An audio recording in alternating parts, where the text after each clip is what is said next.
Imagine being so physically dominant that Vince McMahon himself saw you and said, "I don't care who you are or where you came from. You are going to be the future of this business." And that's not a story someone made up. That's Brock Lesnar, a kid from a tiny town in South Dakota with no connections, no TV experience, no famous trainer, and no backstage politics working in his favor, who walked into WWE and within 12 months had the entire locker room intimidated. Not pretending to be intimidated, but actually intimidated. And to truly understand how that happened, you have to go all the way back to the beginning, because most people's stories start with a dream, but Brock Lesnar's started with survival. Born on July 12, 1977 in Webster, South Dakota, a place so small that most people driving through it blink and miss it, where he grew up on a dairy farm with no silver spoon, no special opportunities, just hard, grinding, unglamorous work from the time he was a child. And what that upbringing built inside him was a kind of toughness that you can't fake. Not the kind you perform for a camera, but the kind that becomes part of your DNA when you've spent years doing things other people wouldn't last a week doing. And by the time Brock got to high school, it was already obvious that something was different about him, because he dominated amateur wrestling right from the jump, not just winning matches, but ending people.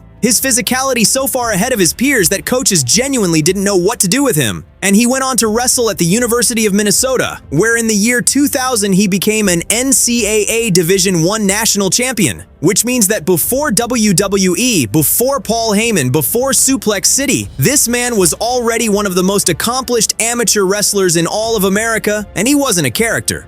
He was the real thing, which is exactly why WWE didn't stumble onto Brock Lesnar by accident. They went looking for him, because after years of building larger-than-life personalities, Vince McMahon wanted someone who had the look, the size, and the legitimate athletic credibility to back it all up. And when Brock showed up to a WWE tryout in 2000, the reaction in that room was immediate, because everyone understood they were watching something that comes along maybe once in a generation.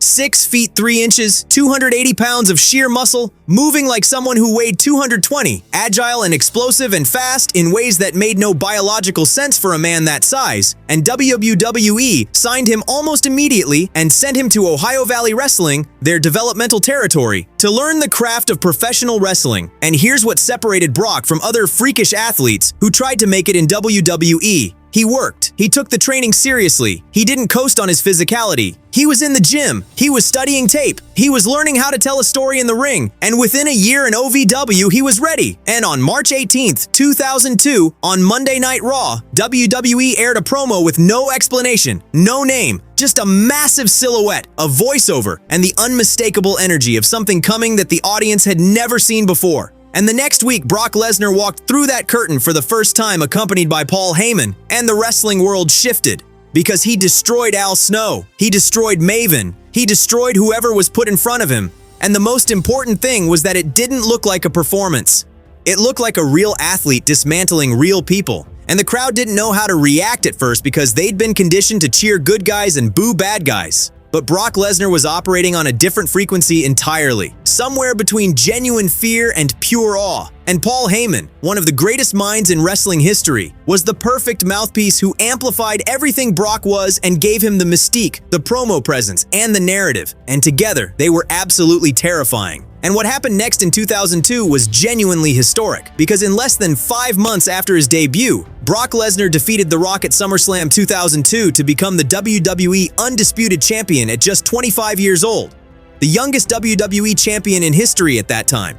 And he didn't win it by sneaking around or getting a lucky roll-up. He demolished The Rock, one of the most beloved and electrifying stars in WWE history, and made him look like a stepping stone, sending a message that this wasn't a gimmick, this was a takeover. And over the next year, Brock went on to have legendary rivalries with The Undertaker, Kurt Angle, Big Show, and Edge, with each match adding to the mythology, and each victory reinforcing the idea that this man was in a category entirely by himself. And his matches with Kurt Angle in particular, two legitimate NCAA wrestling champions colliding inside a WWE ring, were something that had never been seen before at that level of storytelling and real athletic credibility combined. But here's the part most people skip over, and it's the most important part of this entire story, because the reason Brock Lesnar became the most feared man in WWE wasn't just because creative booked him strongly. It was because everyone backstage, from veterans to management, knew that in a real altercation, Brock Lesnar would destroy almost anyone on the planet. And there are stories quietly passed around in wrestling circles of top names consciously choosing not to have problems with Brock, not because of professionalism, but because of self-preservation. Because he's a legitimate NCAA champion. He's competed in NFL training camps. He went on to become a UFC heavyweight champion. He knocked out giants and submitted elite fighters. And at every single level of competition, fake or real, Brock Lesnar proved that the Beast wasn't a character name. It was a job description. So the next time you see Brock Lesnar's music hit and that entire arena goes silent before it explodes, remember where it all started. A dairy farm in South Dakota. A kid with no connections and no plan B. Just an insane work ethic, God-given physical gifts, and the mentality of someone who simply refused to be average. Because that is the real story of Brock Lesnar, and as the man himself has proven time and time again across every platform he's ever competed on, the Beast doesn't ask for respect, he takes it.